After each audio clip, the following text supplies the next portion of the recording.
So what happens if your knee gets stiff after knee replacement, like really stiff, and you don't want to live with it? Well, there are a few options.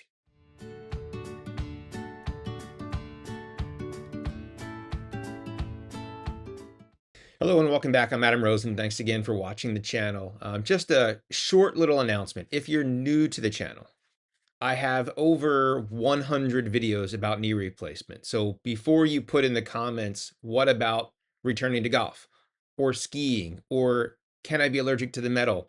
Look through the playlists because the odds are the question that you have has already been answered in a video. Now, if you find a question that I don't have a video to, please let me know and I will add it to a list for future episodes. But I thought I would go back and talk basically about three videos that I've covered before. How much will a knee bend? What is a manipulation under anesthesia? And what is an open lysis of adhesion? So first things first, how much motion will you get after total knee replacement? It depends. So what are the factors? Well, the best predictor of your motion after knee replacement is how much motion you have before surgery. If you have a very stiff knee, you're probably still going to have some stiffness, but hopefully better than what you had before surgery after the knee replacement recovery.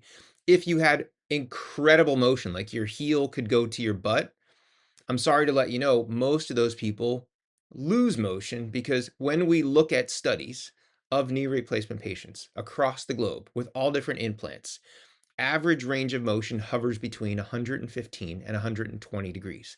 Most knee implants will bend to 140. So you have the ability to get more than that. And the chance of success is greater if you have more motion going into surgery as opposed to a stiff knee before surgery. Now, the other factors are from, I would say, the doctor's side. Control of inflammation, pain, swelling. Those are all things that occur before surgery, during surgery, and after surgery.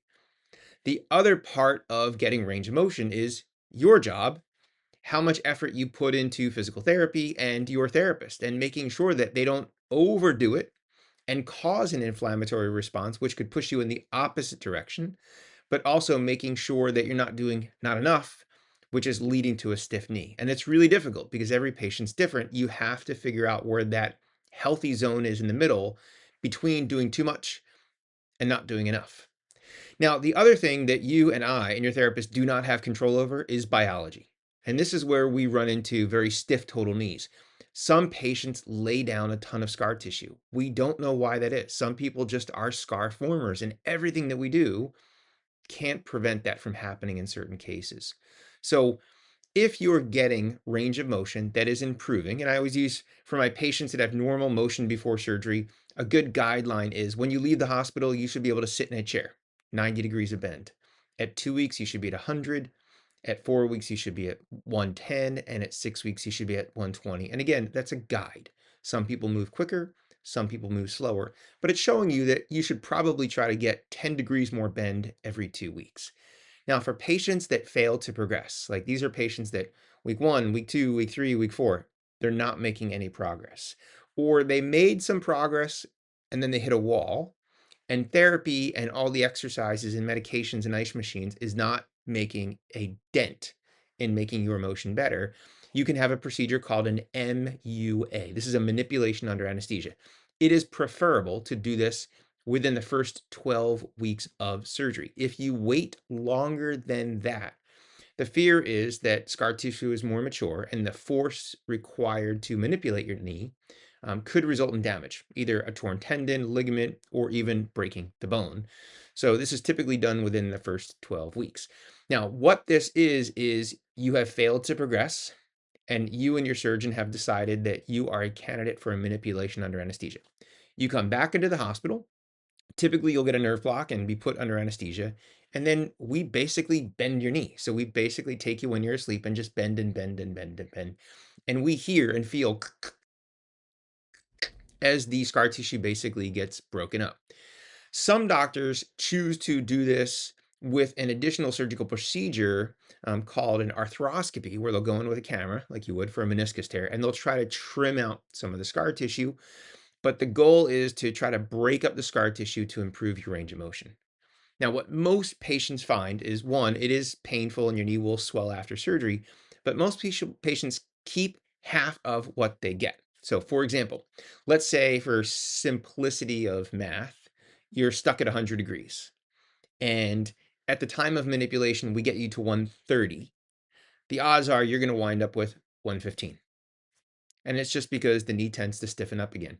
I always used to try to get my patients back into physical therapy right away. Usually, if we do manipulation in the morning, they're hitting therapy on the way home before they even go home. We want to get the knee moving as quickly as possible. And if we can get that knee moving, the good chances that they will improve their range of motion. But I always tell people the best treatment actually is prevention because, again, like the scar tissue's in there, we can break it up and make the knee better, but we can't get rid of the scar tissue that formed in those first 12 weeks. So again, manipulation under anesthesia for stiff knees that fail to progress with physical therapy, typically done within the first 12 weeks. Now, what if you have that procedure and you continue to fail to progress? Sometimes I see patients for second opinions, even if they didn't have a manipulation, they're like a year or two out and they're stiff as a board. And it's at a point where they're having difficulty with their quality of life, even like sitting in a chair on a bus or on an airplane or getting up from a chair, because if you can't bend your knee to 100, it's really difficult to get out of a chair without using your arms. So for patients that have very limited motion, this can be a real difficult problem.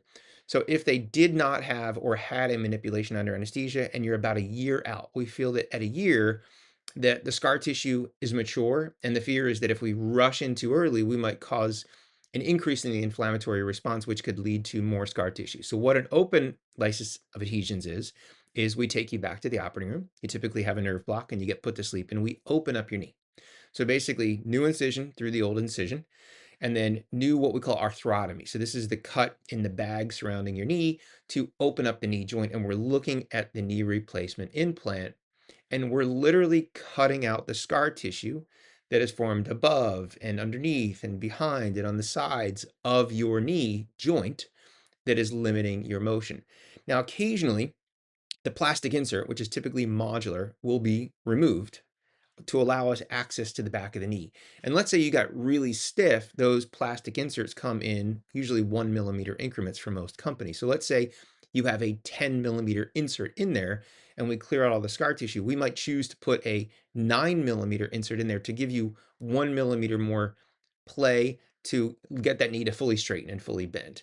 We don't want to leave a knee loose because loose knees can cause inflammation, which can lead to stiffness, which seems counterintuitive, but it does happen.